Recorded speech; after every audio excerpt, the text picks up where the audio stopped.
러시아 핵사고 대비 약품 요오트 대량 주문 핵 공격 임박 분석 러 우크라 언론 보도 러 보건당국 방사능 피폭 예방 약품 대량 주문 우크라 점령지 러 편입 주민 투표 후 구매 공고 요오트화 칼륨 방사선 유출 시 인체 보호 기능 작년 유사 입찰 공고와 달리 긴급성 명시 푸틴 30일 편입 영토 서명식 후 10월 마무리 우크라이나를 침공한 전쟁에서 수세에 몰린 블라디미르 푸틴 러시아 대통령이 30만 예비군 동원령을 내리고 핵무기 공격을 할 수도 있다고 경고하고 나선 가운데 러시아 보건당국이 상당량의 방사능 비폭 예방 약품을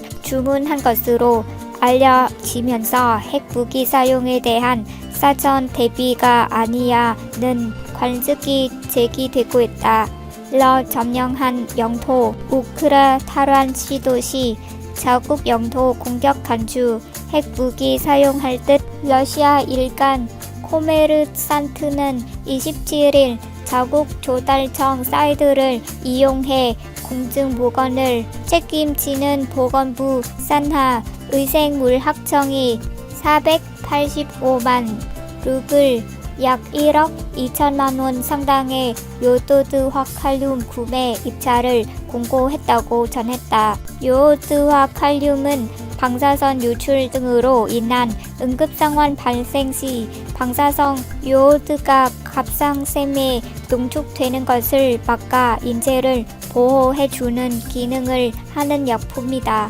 공고에 따르면 FMBA 산하 국영기업 파름차 시타가 주문자로 알려졌다. 우크라이나 영자지 뉴보이스 오프 우크라이나도 28일 러시아 블라디미르 푸틴 대통령의 핵 공격 위협 와중에 상당량의 요오트화 칼륨을 긴급 주문했다고 보도했다. 이 신문은 조달 전차 기간이 나흘밖에 안 된다면서 러시아 정부가 2020년 12월, 2021년 3월에도 비슷한 입찰 공고를 냈지만 이번 공고의 차이점은 긴급성이라고 지적했다. 러시아 정부는 2020년 12월 말과 2021년 3월 초에 각각 5만 6천 달러 상당의 요오트화 칼륨 구매 공고를 냈었다. 이 때문에 일각에선 27일까지 닷새 동안 우크라이나 점령지 4곳에서 치러진 러시아 병합 결정 주민투표 뒤에 나온 이번 요오트 구매 공고에 대해 러시아의 핵무기 사용이 입박했다는 신호로 받아들이고 있다. 러시아가 주민투표를 통해 자국에 병합될 도네츠크인 민공화국과 루간스크인 민공화국, 자포리자주, 헤르손주 등 대한 우크라이나 측의 탈환 시도를 자국 영토에 대한 공격으로 간주하고 핵무기 사용 등의 극단적 선택을 할 수 있다는 것이다. 푸틴 러 영토 통합성에 위협받으면 가용 가능한 모든 수단 사용 허풍 아냐. 푸틴 대통령은 앞서 지난 21일 우크라이나 전장에 보낼 군인 보충을 위해 자국 예비역을 상대로 부분 동원령을 발령하면서 러시아의 통합성이 위협받으면 가용한 모든 수단을 사용할 것이다. 이는 허풍이 아니다고 핵무기 사용을 시사했었다. 러시아에선 지난 2월 말 우크라이나 전쟁 개시 이후부터 핵 사용에 대한 우려가 고조돼 왔다. 지난달 말 러시아 온라인 유통업체 와일드 벨리스와 오존 등은 지난 4월 요오트화 칼륨 판매량이 3월보다 103% 증가했고 5월엔 4월보다 40%, 7월엔 6월보다 42% 각각 늘었다고 밝혔었다.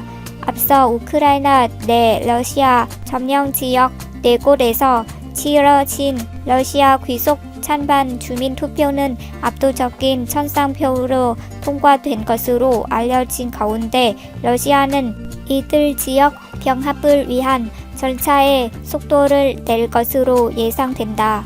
주민투표 87에서 99% 압도적 러 귀속 찬성. 이날 리아 노보스티 통신에 따르면 우크라이나 동부 도네츠크주와 루한스크 주에 각각 세워진 도네츠 인민공화국과 루간스크인 민공화국, 남부 자포리자주와 헤르손주 등 4개 지역에서 지난 23일부터 닷새간 진행된 귀속 주민 투표에서 87에서 99%의 찬성표가 나온 것으로 집계됐다.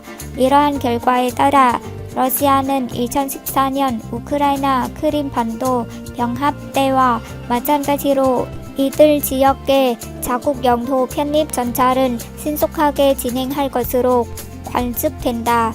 러시아는 새로운 열방 주체 편입 절차에 관한 법률에 따라 4개 지역 편입을 추진할 계획이다. 이 법률에 따르면 러시아 귀속을 희망하는 국가나 지역 정부 수장들은 먼저 플라디미르 푸틴 러시아 대통령에게 편입 신청서를 제출해야 한다.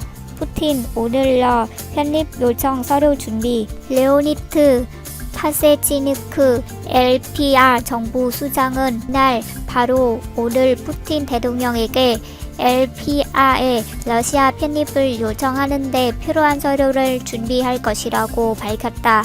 러시아 법은 외국 국가나 그 일부가 러시아 열방의 일원으로 받아들여질 수 있으며 후자의 경우 본국의 동의가 필요하다고 규정하고 있다. 이 규정에 따르면 TPR과 LPR은 이미 독립국을 선포하고 러시아의 승인을 받은 만큼 형식상 편입 신청 자격이 있지만 아직 독립을 선포하지 않은 자포리자주와 헤르손주는 우크라이나 정부의 승인을 얻어야 한다.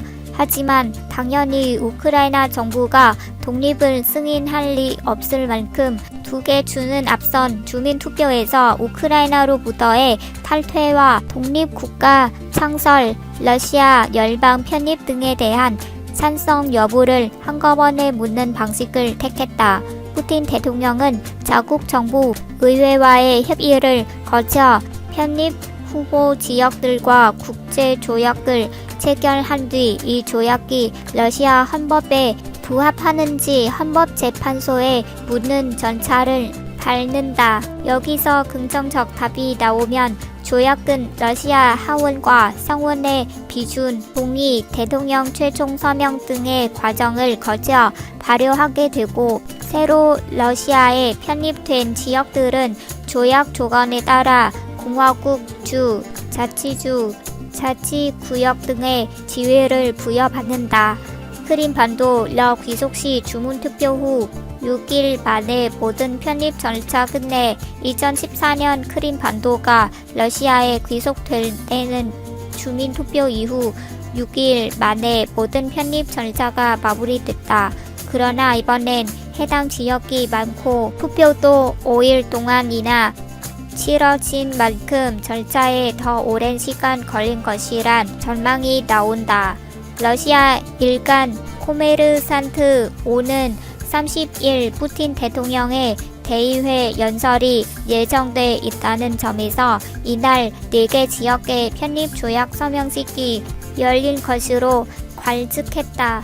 뒤이어 하원과 상원의 조약 비준 동의와 푸틴 대통령 최종 서명 등의 절차가 10월 초까지는 마무리될 것으로 내다봤다. 하지만 우크라이나와 서방이 이번 주민 투표를 국제법에 반하는 가짜 투표로 규정하고 강력한 대응을 예고하고 있기에 4개 지역의 러시아 편입 과정은 상당한 진통을 겪을 것으로 예상된다. 러시아 비폭 예방 약품 대량 구매, 핵 공격 입박 추측 나와 러시아가 방사산 유출 등 상황에서 갑상샘을 보호하는 데 사용되는 요오드와 칼륨을 대량 구매할 계획이라는 외신 보도가 나왔습니다.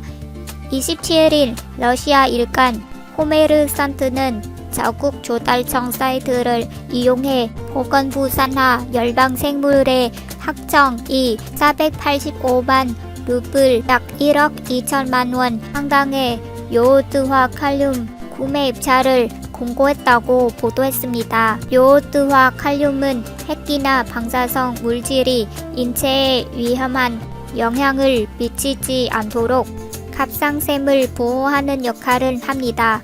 공고에 따르면 조달 전차는 나흘 동안만 진행됩니다.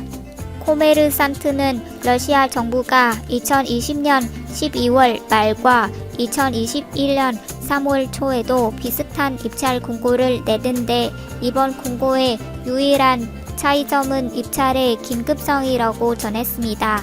이에 따라 러시아의 핵무기 사용이 임박한 것이 아니냐는 추측이 나오고 있는 상황입니다.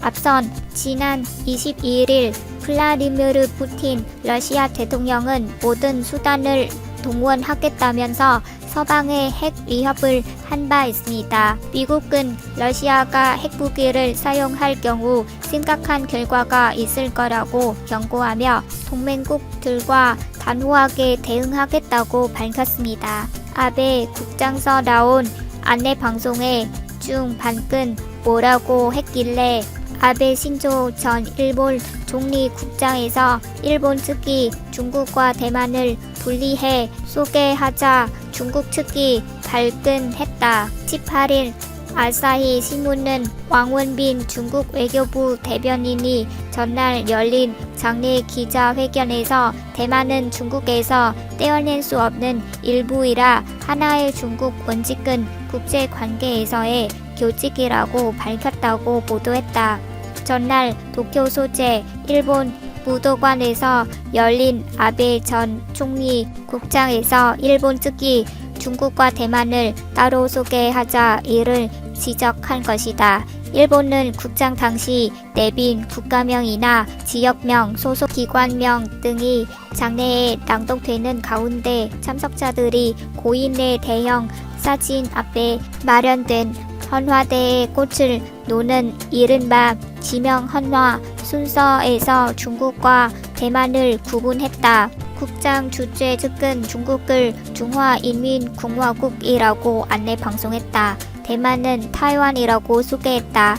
좌석 배치도 서로 떨어지게 해 양측을 별개로 취급했다. 다만 중국은 참석자를 국가 단위로 열거한 때 소개했고 대만은 참석국 명단 낭독이 종료된 뒤 국제기구 소개 직전에 언급했다. 한편 중국은 국방의 부총리급이 전국인민정치협상회의에 완광 부초석을 파견했다. 대만은 수자취안 대만-일본 관계협의회장과 왕진핑 전 입법원장 국회의장을 보냈다.